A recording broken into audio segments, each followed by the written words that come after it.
نحمده ونصلي على رسوله الكريم أما بعد أعوذ بالله من الشيطان الرجيم بسم الله الرحمن الرحيم وضرب الله مثلا للذين آمنوا امرأة فرعون إذ قالت رب ابن لي عندك بيتا في الجنة ونجني من فرعون وعمله ونجني من القوم الظالمين صدق اللہ العظیم۔ عزیز طلباء اور عزیز طالبات اور دینی ماں اور بہنیں، دینی علم کی خاصیت یہ ہے کہ یہ عمل کے بغیر علم نہیں کہلاتا ہے۔ دین کا علم گناہوں کے ساتھ حاصل نہیں کیا جا سکتا ہے۔ دین کا علم آدمی کو اللہ سے قریب کر کے ہی رہتا ہے۔ اگر آدمی ذرا بھی سنجیدہ ہو اور ذرا بھی حقیقت پانے کی کوشش کر رہا ہو۔ بعض اللہ والوں نے فرمایا كنا تعلمنا العلم لغير الله فما رضي الا ان يكون لله، کہ ہم نے علم تو اللہ کے غیر کے لیے حاصل کیا تھا۔ پڑھتے وقت تو یہی خواہش تھی مشہور مقرر بن جائے، منبر و محراب کی زینت ہو جائے، شہرت اور چرچے ہوں، نیک نامی اور داد وصول ہو جائے، میرے نام کے ساتھ بھی بڑے القاب، بڑے پوسٹر۔ لیکن یہ علم مجھے اللہ کا بنائے بغیر نہیں رہا۔ اس علم نے بتلایا دنیا کی حقیقت، اس علم نے بتلایا اللہ سے تعلق کی لذت، اس علم نے بتلایا شریعت کی پابندی پر گھر جنت کے نمونے کیسے بن جاتے ہیں۔ تو پہلی بات میری عزیز دینی بہنوں، دین کا علم گناہ کے ساتھ نہیں حاصل ہو سکتا۔ دین کا علم بے عملی کے ساتھ حاصل نہیں ہو سکتا۔ علم کی حقیقت مل جائے مجھے اور آپ کو۔ اور دوسری بات یہ ہے کہ قربانیوں کے بغیر، یکسوئی کے بغیر دنیا میں کوئی کام نہیں ہوا ہے۔ ایک قربانی دیتا ہے، نسلیں آباد ہو جاتی ہیں۔ دنیا اور دین کے کام، ایک دکان کے چلانے کے لیے قربانی، ایک خاندان کے اٹھانے کے لیے قربانی، ایک حضرت ابراہیم کی قربانی، ایک ہاجرہ رضی اللہ عنہا کی قربانی۔ قربانیوں کے بغیر کوئی کام نہیں ہوا ہے۔ راحت طلبی، تعیش پسندی، سہولت پسندی کے ساتھ زندگی میں کوئی بڑے کارنامے انجام نہیں دیے جا سکتے۔ جن بندیوں نے امام بخاری کی پرورش کی، جن ماؤں نے احمد بن حنبل کو پالا، اور جن ماؤں نے امام شافعی کو یتیمی سے اٹھایا، اور جس ماں نے حضرت سفیان بن عیینہ کو حوصلہ دیا، یہ ساری مائیں انتہائی قربانی دینے والی، اپنے سونے جاگنے کے نظام میں قربانی دینے والی، اپنے کھانے پینے کے نظام میں فاقوں کو جھیلنے والی، اپنے بچوں کو آلات علم، کتاب اور قلم دلانے میں اپنے پیٹ کاٹ کاٹ کے پیسے جمع کرنے والی، حضرت علی میاں ندوی رحمۃ اللہ علیہ کے گھر پر پوسٹ مین کھڑا ہے، سیرت رحمت للعالمین نامی کتاب لیے ہوئے۔ حضرت علی میاں ندوی رحمۃ اللہ علیہ کی والدہ کے پاس اتنے پیسے نہیں تھے کہ پوسٹ مین سے وہ اس کتاب کو چھڑا سکے۔ حضرت امام شافعی رحمۃ اللہ علیہ کی والدہ یہ کہا کرتی تھی، لوگوں مجھے راشن نہ دو، میرے بچے کو پڑھانے کے لیے کتاب اور قلم ہی دے دو۔ زندگی کی ضروریات کو بے حیثیت کر دیا ہے نسلوں کی تربیت کے لیے، نسلوں کی علمی پرورش کے لیے۔ حضرت امام احمد بن حنبل رحمۃ اللہ علیہ کی والدہ تہجد میں اٹھ جاتی، پانی گرم کر لیتی، خود پہلے فجر سے فارغ ہو جاتی اور اپنے بچے کو مسجد لے جاتی تھی، بیٹا میں مسجد کے باہر کھڑی رہتی ہوں، تم باجماعت نماز پڑھ کر آ جاؤ۔ کم عمر لڑکا ہے، گرم پانی کے بغیر وضو کر نہیں پائے گا، کم عمر بچہ ہے، تنہا مسجد تک جانے کا حوصلہ کر نہیں پائے گا، اس لیے بیوہ ماں سویرے اٹھتی ہے۔ کیسے جتن کیے ہیں ان ماؤں نے، کیسے ٹوٹے ہوئے دل ملے تھے ان ماؤں کو۔ انہوں نے شوہروں کے جنازے دیکھے، انہوں نے اپنے ماں باپ کے فقر و فاقے کو دیکھا، اور انہوں نے اپنے سسرال کی تنگیوں کو جھیلا، اور اللہ تبارک و تعالی سے تعلق بڑا عجیب اللہ نے انہیں دیا تھا۔ مولانا عمر صاحب پالنپوری رحمۃ اللہ علیہ کی ماں ان سے کہتی تھی، بیٹا عمر، تم مجھے اس اندھیرے کمرے میں قرآن سنا رہے ہو، ایک زمانہ آئے گا کہ دنیا تجھ سے قرآن سنے گی۔ حضرت علی میاں ندوی رحمۃ اللہ علیہ فرماتے ہیں، عالم اسلام کا وہ خطیب کہ جس کو دنیا نے سب سے زیادہ سنا ہے عمر پالن پوری ہے۔ بیماری میں رہتی تھی، کہا سہیلیوں نے کئی مرتبہ دیوبند سے عمر کو بلا لیں، دیوبند سے عمر کو بلا لیں، موت کا وقت ہے۔ یہاں جمعگیوں میں ناغے ہوتے ہیں، شرم آتی ہے سن کر، ہمیں چہلم دہم میں ناغے ہوتے ہیں، موت میں بھی دادی کے لیے قرآن نہ پڑھ سکے، نانی کے لیے قرآن نہ پڑھ سکے۔ ناغہ کرنے سے ثواب تھوڑی پہنچے گا، مدرسے میں رہنے سے ثواب پہنچے گا، سبق کے ناغے سے ثواب تو نہیں پہنچے گا۔ حضرت محمد صاحب پالنپوری رحمۃ اللہ علیہ کی والدہ نے کہا، نہیں میرے بیٹے عمر کی پڑھائی خراب ہو جائے گی، اسے نہ بلاؤ۔ حضرت رحمۃ اللہ علیہ کی والدہ بینائی تقریباً ختم ہو چکی تھی، ہوش و حواس کام نہیں کر رہے تھے، آنکھیں بند ہو چکی تھی، اچانک آنکھیں کھولی اور یہ کہا، دیکھو دیکھو یہ لوگ میرے بیٹے عمر کو ملاقات کے لیے لائے ہیں۔ فرشتوں کے کسی منظر کو دیکھا اور دیکھا کہ کوئی لطیفہ غیبی ہے جو حضرت مولانا عمر صاحب پالنپوری رحمۃ اللہ علیہ کی صورت میں ہے۔ اس طرح سے اللہ تعالیٰ نے ان بیٹیوں کے اندر قربانی کا حوصلہ دیا تھا۔ قاری صدیق صاحب رحمۃ اللہ علیہ فرماتے تھے، میں جس دن مر جاؤں اس دن بھی تعلیم کا ناغہ نہ کرنا، اس دن جو پڑھا گیا ہے وہی قرآن، وہی اسباق کا ثواب میرے لیے بخش دینا، میں نہیں چاہتا کہ میرے جنازے کے نام پر ناغہ ہو جائے۔ ابھی جنوب میں ایک عالم دین کا کورونا کے زمانے میں انتقال ہوا، ان کا نام تھا مولانا اسماعیل صاحب کیرنوری رحمۃ اللہ علیہ۔ وہ اپنی زندگی بھر کہا کرتے تھے، دیکھنا میری موت جمعہ کے دن ہوگی، دیکھنا میری موت جمعہ کے دن ہوگی، اس لیے کہ میں ایام کار میں، تعلیم کے دنوں میں اپنے جنازے کی وجہ سے طلباء کا نقصان کرنا نہیں چاہتا ہوں۔ کیسے استقامت اللہ نے انہیں عطا فرمائی تھی، کیسے مجاہدات سے وہ گزرے ہیں، اور کیسے فتوحات اللہ تبارک و تعالیٰ نے انہیں جیتے جی بتلا دیا ہے۔ ہم ان کے مجاہدات نہیں چاہتے، ان کے فتوحات چاہتے ہیں، ہم ان کی محنت نہیں چاہتے، ان کے اثرات اور استقبال چاہتے ہیں۔ ایسا نہیں ہو سکتا ہے۔ پڑھنے کے زمانے میں اپنے آپ کو نہیں بنایا۔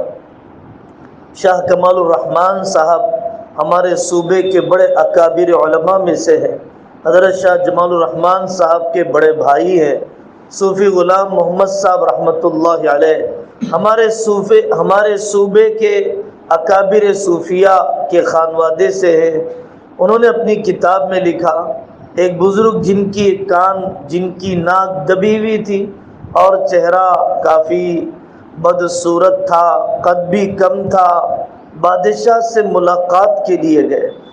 بادشاہ وقت توہین آمیز انداز میں مسکرانے لگا، ہلکے پن کی نظر سے دیکھنے لگا۔ ان اللہ والوں نے کہا، مٹکے پر ہنس رہے ہو یا بنانے والے پر ہنس رہے ہو؟ مٹکے پر ہنس رہے ہو، کمہار پر ہنس رہے ہو؟ وہ بادشاہ کی کیفیت متغیر ہو گئی، قدموں میں پڑ گیا، حضرت معاف کر دیجئے، میں نے تو اپنے آپ کو نہیں بنایا ہے، میرے رب نے بنایا ہے، تم میرے اوپر ہنس رہے ہو، گویا میرے بنانے والے پر ہنس رہے ہو۔ صورت تو اللہ کی دی ہوئی ہے، سیرت یہاں سے بنا کر لے جانا ہے۔ جنت جہنم کا فیصلہ صورت پر نہیں ہوگا، جنت جہنم کا فیصلہ سیرت پر ہوگا۔ صورت اعتدال اعضاء کا نام ہے اور سیرت اعتدال اخلاق کا نام ہے، سیرت اعتدال اخلاق کا نام ہے۔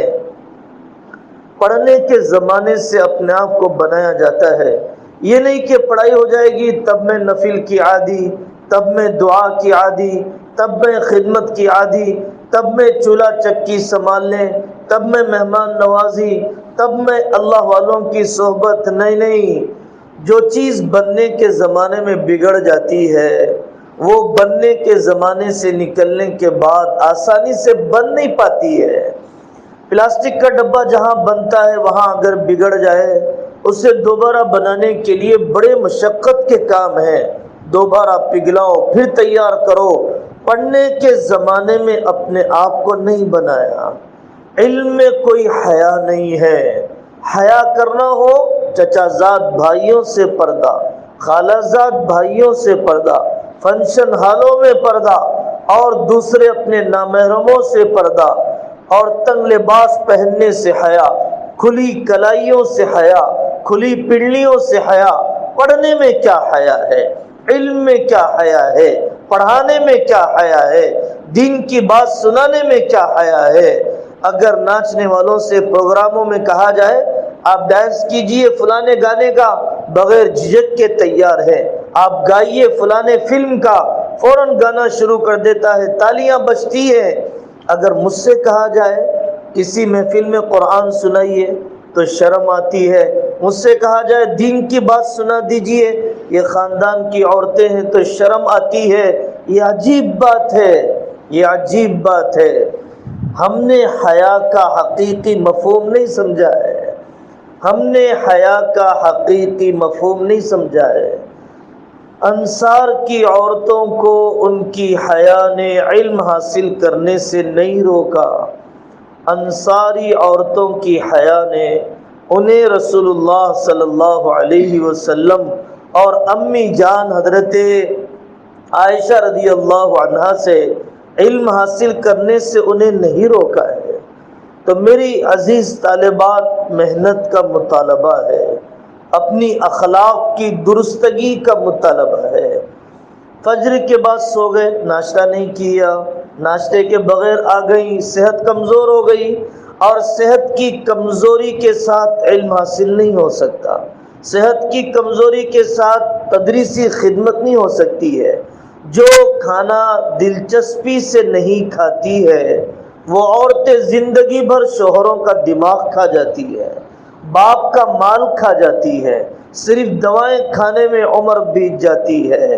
کامیاب لڑکیاں وہ ہوتی ہیں جو خوب اچھی طرح کھاتی ہو اور آنے والوں کو جی جان سے کھلاتی ہو، دسترخوان بچھا ہوا رہتا ہو، مہمان نوازی کا مزاج ہو۔ وہ عورتیں جس گھر میں رہیں گی اس گھر میں برکت آنے سے کوئی طاقت نہیں روک سکتی ہے۔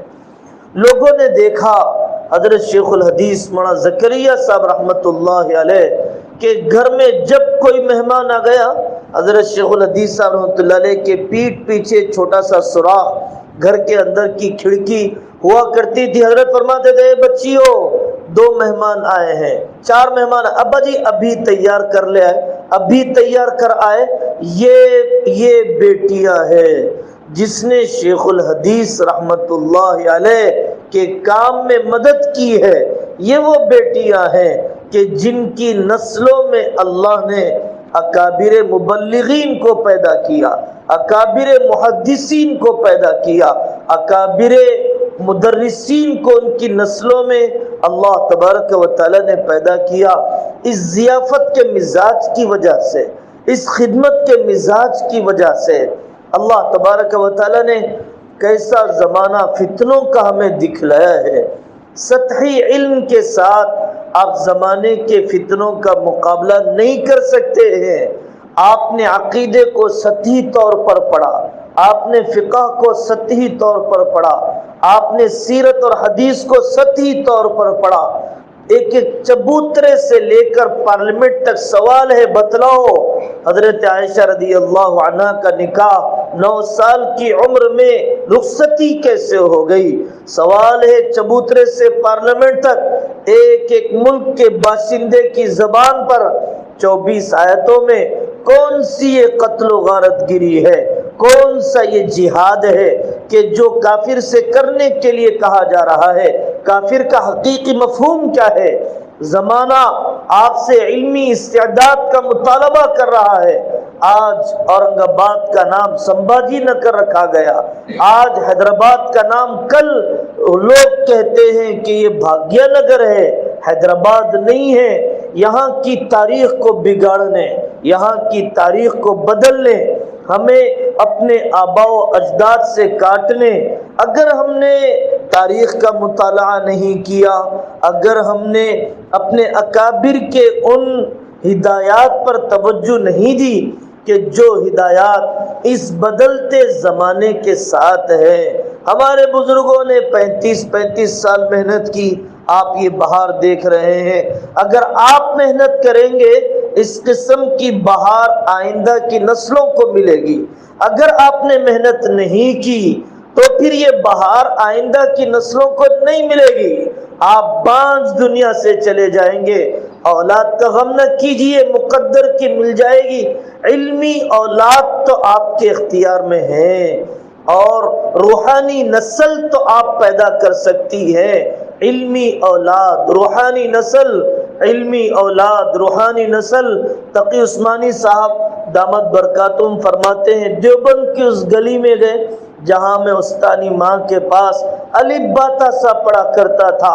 وہ پڑھانے والی استانی ماں نے سوچا بھی نہیں تھا کہ اس کے مکتب میں کوئی تقی عثمانی بیٹھا ہوا ہے، کوئی تقی عثمانی بیٹھا ہوا ہے۔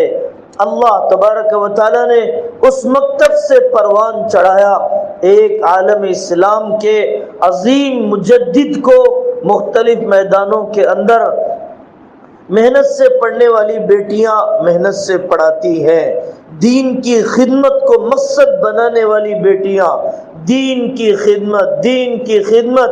اے شمع تیری عمر طبیعی ہے ایک رات، چاہے سو کر چاہے ہنس کر گزار دے، چاہے رو کر گزار دے۔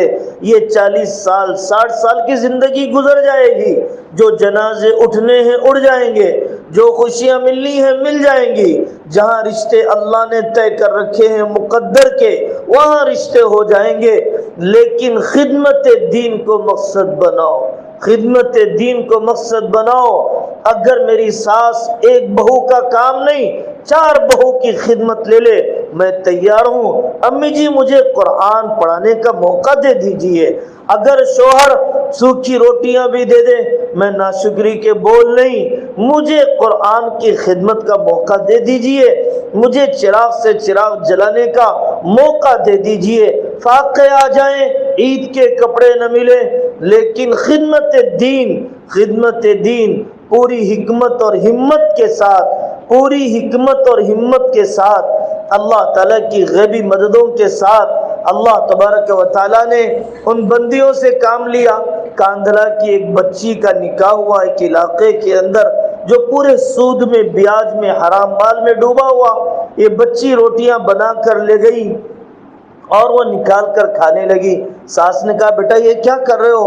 اس نے پیر پکڑ لیے، عاجزی انکساری سے کہا امی میں اکیلے میں آپ کو بتاتی ہوں۔ اکیلے میں گئی اور وہ کہنے لگی امی جان اگر آپ کو بخار آ جائے میں رات بھر خدمت کے لیے تیار ہوں، آپ کو کچھ تکلیف آ جائے آپ مجھ سے فرما دیجئے، لیکن میں نے سنا ہے ہمارے گھر کے اندر اس راستے سے حرام مال آتا ہے، میں یہ مال نہیں کھا سکتی ہوں، میں بڑی محفل میں کہہ بھی نہیں سکتی ہوں۔ جہنم کی آگ اس گوشت کے لائق ہے جو حرام مال سے پیدا ہوا، پورے سسرال کے ماحول کو بدل دیا، اخلاق کی طاقت کے ذریعے، معاف کرنے کی طاقت کے ذریعے، دعا کی طاقت کے ذریعے، میٹھی زبان کی طاقت کے ذریعے۔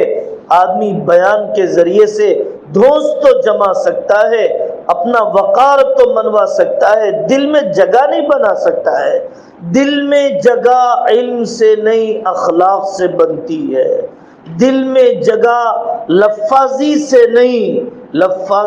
نہیں، دل تک جانے والے دروازوں کے کھٹکھٹانے سے جگہ بنتی ہے، اس سے جگہ بنا کرتی ہے۔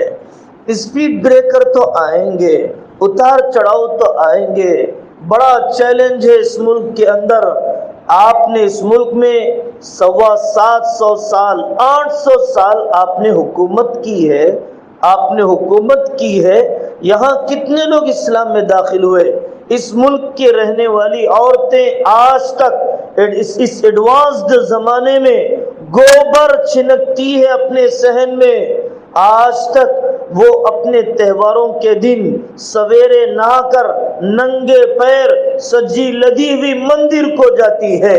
اتنی بڑی تعداد میں شب قدر میں جاگنے والی میری بیٹیاں نہیں ہیں، اتنی بڑی تعداد میں شب برات میں اٹھنے والی میری مائیں نہیں ہیں، اتنے اس احترام کے ساتھ گزارنے والی ان ذی الحجہ کی راتوں میں میری مائیں نہیں ہیں، جس احترام کے ساتھ اس ملک کی ہندو عورتوں نے اپنے ایک بے بنیاد مذہب کو اتنے 100 سال سے سنبھال کر رکھا ہے۔ حکیم کلیم اللہ صاحب دامت برکاتہم کی بات کو مولانا عبد القوی صاحب نے نقل کیا، جب اس ملک کے اندر فارسی کا دورہ تھا اور فارسی زبان پر اونچی ملازمتیں ملتی تھی تو یہاں کے ہندو مردوں نے فارسی زبان کو سیکھا، لیکن اپنی ماؤں کے ہاتھ میں گیتا دے دیا، منو سمرتیاں دے دی، اپنیشد دے دیے، اپنی عورتوں کو فارسی نہیں سکھلایا، اس لیے ان کے مذہب کے تشخصات اور مذہب کی پختگی ان کی عورتوں کے اندر باقی رہ گئی۔ جب انگریزوں کا دور آیا، یہاں پر برٹش کی حکومت آئی تو مسلمانوں نے نہ صرف انگریزی کو سیکھا، اپنی ماؤں کو سکھایا، اپنی بیٹیوں کو سکھایا، آج بھی سکھا رہے ہیں۔ اس کے نتیجے میں دین ان کی زندگیوں سے ذبح ہوتے چلے گئے، اس کے نتیجے میں ان کا خاندانی نظام بکھرتے چلے گیا، غیروں کی تہذیب اور ان کی ثقافت کو ان کی عورتوں نے قبول کر لیا۔ میں بتلانا چاہتا ہوں اس مثال کے ذریعے سے کہ عورتوں کی استقامت کا کیا اثر ہوتا ہے آئندہ کی نسلوں پر، آئندہ کی نسلوں پر۔ تو میری دینی بہنوں، خدمت دین پر اپنے آپ کو جمانا۔ معروم رحمت اللہ علیہ نے واقعہ نقل کیا، حاجیوں کا قافلہ نکلا، ایک مؤذن صاحب تھے، بڑے بھدی آواز میں اذان دینے والے، اور ضد رہتی تھی کہ میں ہی اذان دوں گا۔ لوگوں نے 1000 سمجھایا، سنتے ہی نہیں تھے، ان سے جان چھڑانے کے لیے قافلے میں بھیج دیا حاجیوں کے قافلے میں آئے تو ہر جگہ ضد میں اذان دوں گا۔ ایک جگہ پر انہوں نے اذان دی، بادشاہ نے سنا تو پھر اس کے بعد دوسری نماز میں بھی اذان دی، بادشاہ نے اپنی بیٹی کو سنایا، وہ بیٹی پہلے مسلمان ہو چکی تھی، اس نے اتنی بھدی آواز میں اذان سنی، اچھا اسلام اس کا نام ہے، اس نے کتابوں میں پڑھ کر اسلام قبول کر لیا تھا، اسلام کی عملی مثال اس نے نہیں دیکھا تھا، وہ بھدی اور بھونڈی اذان جب اس نے سنا تو کہا مجھے ایسا اسلام نہیں چاہیے۔ بادشاہ وقت نے تیسری نماز میں تحفے بھیجے، مؤذن صاحب یہ تحفہ ہے، لے لیجئے۔ وہ حیران ہو گئے، آپ کو کیا میری ادا پسند آ گئی؟ نہیں، آپ کی اذان نے وہ کر دیا جو ہمارے مناظروں نے نہیں کیا، آپ کی اذان نے وہ کمال کر دیا جو ہمارے مباحثوں نے نہیں کیا۔ بات سمجھ میں نہیں ہے، آپ کیا کہنا چاہ رہے ہیں؟ میری بیٹی کتابوں میں اسلام پڑھ کے مسلمان ہو گئی تھی، ہم نے ہزار سمجھایا یہ اچھا مذہب نہیں ہے، وہ مانتی نہیں تھی، لیکن جب اس نے تمہاری بھونڈی آواز کو سنا اور اذان کو سنا تو اس نے کہا جب یہ اذان ہے تو ان کی پوری شریعت کیسی ہوگی؟ اس نے اسلام کو چھوڑ دیا۔ اذان میں خرابی نہیں ہے، اس کی ترجمانی میں خرابی ہے۔ اذان معیوب نہیں ہے، اس کے نقالی کرنے والے بدتمیز ہیں، پھوڑ ہیں۔ اذان میں کوئی کمی نہیں ہے۔ اسی طریقے سے علم دین میں کوئی کمی نہیں، علماء میں کوئی کمی نہیں، عالمات نے تو بڑے بڑے کارنامے انجام دے دیے۔ میری بے پردگی، میری بے ادبی، میرا اپنے آنے والی عورتوں کے ساتھ بدسلوکی کا مزاج، علم کا گھمنڈ، اپنے بڑوں کے سامنے نہ جھکنا، خدمت کے ذریعے سے دل نہ جیتنا، مہمانوں کے استقبال کا سلیقہ نہ ہونا، کاہلی اور سونے کی عادت، فیشن پرستی کا مزاج، اپنے ماں باپ سے اونچی آواز، ان بدعملیوں نے، ان غلط نمائندگیوں نے نہ جانے کتنوں کو مدرسے میں داخل ہونے سے روک دیا۔ اگر یہ عالمہ ہے، میں اپنی بیٹی کو عالمہ نہیں بنا سکتی ہوں، عالمہ نہیں بنا سکتی ہوں۔ عورت کا بڑا کیریئر، عورت کا بڑا کمال شوہر کا دل جیتنا ہے، بڑا کمال حیا، حیا حیا حیا۔ حضرت علی میاں ندوی رحمۃ اللہ علیہ کی بہن سے اندرا گاندھی ملاقات کے لیے آئی۔ حضرت علی میاں ندوی رحمۃ اللہ علیہ نے امت اللہ تسنیم سے کہا بہن اندرا گاندھی آپ سے ملنا چاہتی ہے۔ تو امت اللہ تسنیم نے کہا کہ بھائی جان میں نے کتابوں میں پڑھا ہے بازار میں پھرنے والی عورتیں مردوں کی طرح ہے، کافر عورتیں مردوں کی طرح ہے، میں ان سے پردہ کرنا چاہتی ہوں، ملاقات کرنا نہیں چاہتی ہوں۔ یہ ہے حیا، یہ ہے حیا۔ ما کان ابوک امرأ سوء وما کانت امک بغیہ۔ اے مریم کیا کر دیا تو نے یہ؟ تیری ماں تو بے حیا نہیں تھی، تیرا باپ تو اس قسم کی فحش حرکتیں کرنے والا نہیں تھا۔ حضرت مریم علیہ السلام کی پاک دامنی کے جذبات کو سنیے، یا لیتنی مت قبل ھذا وکنت نسیا منسیا۔ یہ تو اللہ کا انعام تھا، حضرت جبرائیل نے گلے میں پھونکا، امید سے ہو گئی، حمل ٹھہر گیا، حضرت عیسیٰ پیدا ہوئے، قدرتی کرشمہ، گود میں بچے نے گواہی دے دی کہ میں تو اللہ کا بندہ ہوں۔ حضرت عیسیٰ علیہ السلام، حضرت مریم کے پاک دامن ہونے میں کیا شک ہے؟ اللہ نے وکالت کی ہے، لیکن حضرت مریم کے نسوانی جذبات، فطری جذبات یہ تھے، یا لیتنی مت قبل ھذا وکنت نسیا منسیا۔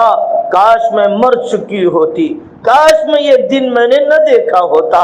یہ کیسی آزمائش میں آ گئی، میں کیسے منہ دکھا پاؤں گی؟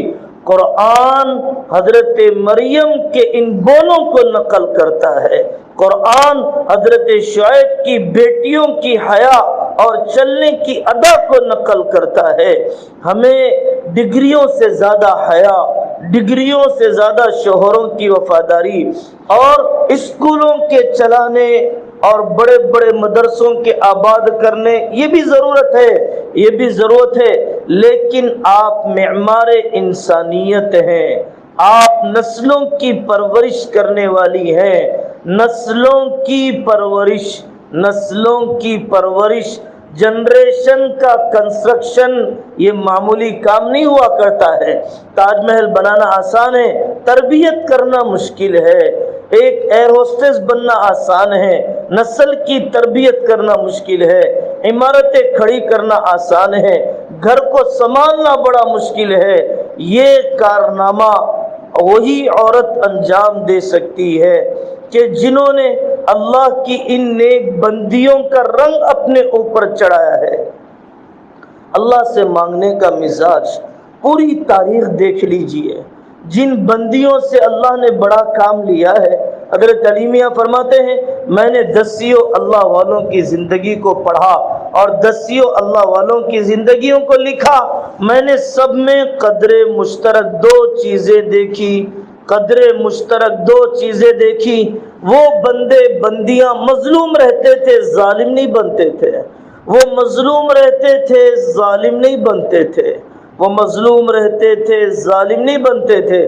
اور دوسری خوبی میں نے دیکھی کہ اللہ تبارک و تعالیٰ نے انہیں کسی حادثے سے گزارا، دل پہ کوئی چوٹ لگ گئی اور اس کے بعد دعا کا دروازہ ایسا کھل گیا کہ وہ سراپا دعا بن گئی، وہ بہن سراپا دعا بن گئی۔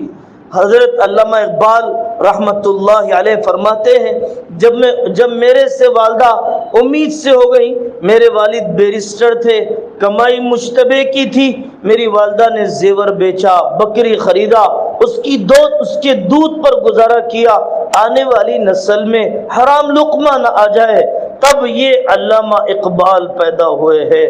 الیاس رحمۃ اللہ علیہ کی والدہ کے اذکار کے مقدار کو پڑھیے، حضرت علی میاں ندوی رحمۃ اللہ علیہ کی والدہ کی مناجات لکھی ہوئی کتابیں پڑھیے، کیسی لمبی لمبی مناجات، کیسی لمبی لمبی دعائیں، کیسی لمبی لمبی دعائیں کرنے کی عادی ہوا کرتی تھی۔ عمر صاحب پانپوری فرماتے تھے بارش کا پانی گھاس اگائے بغیر نہیں رہتا، آنسوؤں کا پانی ہدایت اگائے بغیر کیسے رہ جائے گا؟ بارش کا پانی گھاس اگائے بغیر نہیں رہتا، آنسوؤں کا پانی ہدایت اگائے بغیر کیسے رہ جائے گا؟ دعائیں بے اثر نہیں جاتی، دعائیں اللہ کے پاس جمع ہو جاتی ہیں۔ ان کان اللہ معک فمن تخاف واذا کان اللہ علیک فمن ترجو، جب اگر اللہ تیرے ساتھ ہے تو پھر تجھے کس کا ڈر ہے، اور جب اللہ ہی تیرے ساتھ نہیں ہے تو پھر تجھے کس سے امید ہے؟ جب اللہ ہی تیرے ساتھ نہیں ہے تو پھر تجھے کس سے امید ہے؟ روزانہ تھوڑی دیر دعا کے لیے، شکایت کے لیے وقت دیتے ہو، مخلوق کے سامنے دکھڑے، میری ساس، میری ننند، میری جٹھانی، میرا دیور، میرا سسرال، شکایت کے لیے وقت ہے، دعا کے لیے وقت نہیں۔ دعا سے قسمت بدلتی ہے، شکایت سے حالات نہیں بدلتے ہیں۔ لا يرد القضاء الا الدعاء، لا يرد القضاء الا الدعاء، تقدیر کو تو دعا ہی بدلتی ہے، تقدیر کو تو دعا ہی بدلتی ہے۔ تجھے بتوں سے امید ہے، خدا سے نا امید، بتا کافری یہ نہیں تو پھر کیا ہے؟ کافر یہی تو ہے، ساری دنیا کا ڈر ہے اللہ کا نہیں، ساری دنیا کے سامنے سوال ہے اللہ سے نہیں۔ سوال اور شکایت کو زندگی سے نکالو، سوال اور شکایت کو زندگی سے نکالو، اور اپنی زندگی میں دعا اور تنہائی کا تقوی، تنہائی کا تقوی۔ گوری چمڑیاں تقوی والے شوہر نہیں دلائیں گے، ریشمی بال تقوی والے شوہر نہیں دلائیں گے، ذاتی مکان، سامان جہیز تقوی والے شوہر نہیں دلائیں گے، پاکیزہ تنہائیاں پاکیزہ شوہر دلائیں گے، پاکیزہ تمنائیں پاکیزہ شوہر دلائیں گے۔ یہ اللہ کا نظام ہے، یہ اللہ کا قانون ہے۔ حضرت عمر رضی اللہ عنہ کے پاس ایک چور پکڑ کے لایا گیا، حضرت معاف کر دیجئے، پہلی بار چوری کیا، معاف کر دیجئے، پہلی بار چوری کیا۔ حضرت عمر نے فرمایا سچ کہہ دے، قسم کھا کر کہہ دے کہ تو نے پہلی بار چوری کی ہے۔ اس نے کہا نہیں حضرت، تیسری بار چوری کی ہے۔ حضرت عمر نے فرمایا میں مان نہیں سکتا تھا کہ پہلی بار تو چوری کرے اور اللہ ستاری کی چادر ہٹا دے، مجھے اللہ کے کرم سے یہ امید نہیں ہے، اللہ کے کرم سے مجھے یہ امید نہیں ہے۔ میرا اللہ تو مہلت دیتا ہے پہلی مرتبہ، میرا اللہ تو انتظار کرتا ہے توبہ کا دوسری مرتبہ، اس کے بعد میرا اللہ اپنی ستاری کی چادر کو ہٹاتا ہے۔ گناہ کبھی چھپتا نہیں ہے، نیکی کبھی چھپتی نہیں ہے، خوشبو کبھی چھپتی نہیں، بدبو کبھی چھپتی نہیں۔ پہاڑوں کے اندر نیکی کرو گے، اللہ مخلوق کے دل میں محبت ڈال دے گا، پہاڑوں کے اندر گناہ کرو گے، مخلوق کے دلوں میں اللہ نفرت ڈال دے گا۔ محبتیں آسمانوں سے تقسیم ہوتی ہے، نفرتیں آسمانوں سے تقسیم ہوتی ہے۔ اپنے آپ کو ان حالات کے اندر جمانا، آئندہ کے بگڑتے حالات کے لیے تیار کرنا۔ میں آپ کو سناتا ہوں سیریا اور شام کی عورتوں کے حالات، ابن تیمیہ کی بیٹیاں، نووی کی بیٹیاں، ابن کثیر کی بیٹیاں، ابن عربی کی بیٹیاں ترکی کے بارڈر پر ایک وقت کی روٹی کھاتے ہوئے، اپنے ملک کے اجڑے ہوئے، اپنے شہروں سے نکالے ہوئے، رات دن بم برسائے گئے اور ان کے جنازوں کو بھی دفن کرنے کا موقع نہ دیا، جیلوں کو بھر دیا ان کے جوانوں کے ذریعے سے۔ وہ مائیں ایک وقت کی روٹی کھاتے ہوئے اپنے بچوں کو ترکی کے خیموں میں قرآن یاد دلا رہی ہے۔ قیامت کے دن کیا منہ دکھائیں گے ہم ان عورتوں سے جب ہمارا مقابلہ ہوگا؟ ہم نے تو ایک وقت کی روٹی پر یہ خدمت کی اور تم 3 وقت کے کھانے 2 وقت کی چائے کے ساتھ دین کو نہیں سنبھال سکے، عمل نہیں کر سکے۔ ان ماؤں کے واقعات کو پڑھو، ان بیچاریوں نے کس تنگی کے زمانے میں اپنے پردے کی حفاظت کی ہے اور کن ناگوار زمانے میں سولیوں پر چڑھنا گوارا کیا، ایمان پر سودا کرنا گوارا نہیں کیا۔ حضرت اسماء بنت ابو بکر رضی اللہ عنہا کے بیٹے ہیں عبداللہ بن زبیر۔ عبداللہ بن زبیر حجاج بن یوسف سے مقابلہ ہوا، سولی پر چڑھا دیا۔ اسماء بنت عمیس بڑھیا جب تک نہیں آئے گی جب تک اس کا بیٹا اسے نہیں دوں گا، میں لاش نیچے نہیں اتاروں گا میں۔ حضرت اسماء بنت ابو بکر آئیں، سر نیچے رکھی ہیں۔ حجاج کہتا ہے سر نہیں اٹھاتی، جس سے میرے رب نے نگاہ پھیر لیا میں اسے کیا دیکھوں؟ میرا بیٹا مرنے کے بعد بھی زمین پہ چلنا نہیں چاہتا ہے، میرا بیٹا زندہ تھا تو گھوڑے پر تھا، مر گیا تو سولی پر ہے، میرا بیٹا مرنے کے بعد بھی زمین پر چلنا نہیں چاہتا ہے۔ ایسی بلند حوصلہ مائیں، بیٹا یو پی ایس نہ پڑھ، پتہ نہیں حکومت کیا کر دے گی، ادھر نہ جا، پتہ نہیں تجھے کون مار دے گا۔ یہ بزدل مائیں کس کو پیدا کریں گی؟ بزدلوں کو پیدا کریں گی۔ سید احمد شہید رحمت اللہ علیہ کی والدہ نماز پڑھ رہی تھی، مسلمان اور غیروں میں مقابلہ ہو گیا۔ حضرت سید احمد شہید رحمت اللہ علیہ جانے کا ارادہ کر رہے تھے، ماں کی نماز تو ہو جائے۔ نوکرانی نے کہا سید نہ جاؤ، سید نہ جاؤ، تمہاری جان کو خطرہ۔ ماں کی نماز ہو گئی۔ ماں نے نماز کے بعد اپنی خادمہ سے کہا میرے سید احمد سے مجھ سے زیادہ تو تجھے محبت نہیں ہوگی، سید جاؤ، جو مسلمان مظلوم ہے اس کی مدد کرو اور ظالم سے کہنا کہ باز آ جائے۔ بیٹا تمہارے سینے پر تیر لگے یہ تو مجھے پسند ہے، تمہاری پیٹھ پر تیر نہیں لگنا چاہیے، تمہاری پیٹھ پر تیر نہیں لگنا چاہیے۔ ایسی نسلیں کہ جو اس ملک کی باغڈور کو سنبھالے، ایسی نسلیں کہ جو اس ملک کے اندر امید اور حوصلے کو جگائے، ایسی نسلیں کہ جو اس ملک کے اندر اسلام کی صداقت اور اسلام کی سچائی کیے جانے والے بیجا اعتراضات کے اوپر جوابات دینے کا حوصلہ، علمی سرمایہ، عملی قوتیں آنے والی نسل کے اندر ہو، یہ مانگو میری دینی بہنوں۔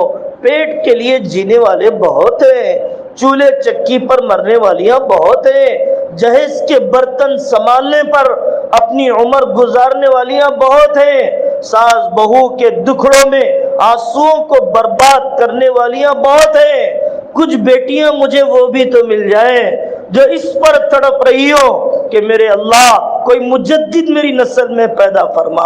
کچھ مائیں ایسی بھی تو پیدا ہو جائے جن ماؤں کے دل میں سوائے اس کے کوئی تمنا باقی نہ رہے کہ اے اللہ میرے شوہر کو اپنے دین کے کام کے لیے قبول کر لے۔